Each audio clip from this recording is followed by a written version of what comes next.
Avant, vous prenez contact avec le programme actif qui est proposé. Ça peut être proposé lors de la fin de la radiothérapie ou de la chimiothérapie, quand on arrive en fin de parcours. Et par la suite, on fait un premier bilan physique ensemble. On explique l'intérêt de l'activité physique, pourquoi en faire.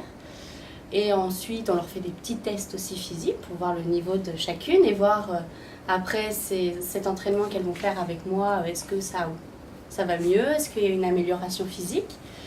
Et on discute avec elles des pratiques qu'elles aimeraient faire. Parce que venir au cours de gymnastique, gym active, c'est très bien, mais aussi, il faut pouvoir le reproduire, refaire une activité physique dans la semaine. Alors au début, il y a un échange, là en plus on le voit en ce moment parce que c'est les premiers cours. Donc on n'ose pas, on entre, on arrive tout doucement sur la pointe des pieds. Donc il y a le premier contact, on échange, on se raconte un peu notre parcours. Et du coup, rien qu'à la fin du premier cours, on se rend compte que tout le monde discute, papote ensemble. Et du coup, il y a un lien qui se crée. Du coup, ça donne plus envie, je pense. Oui, tout à fait. Tout à fait. Parce que quand on ne peut pas faire l'exercice dans un autre groupe, on se sent un peu à l'écart. Oui. Mais l'activité modérée à intense va influencer sur la fatigue.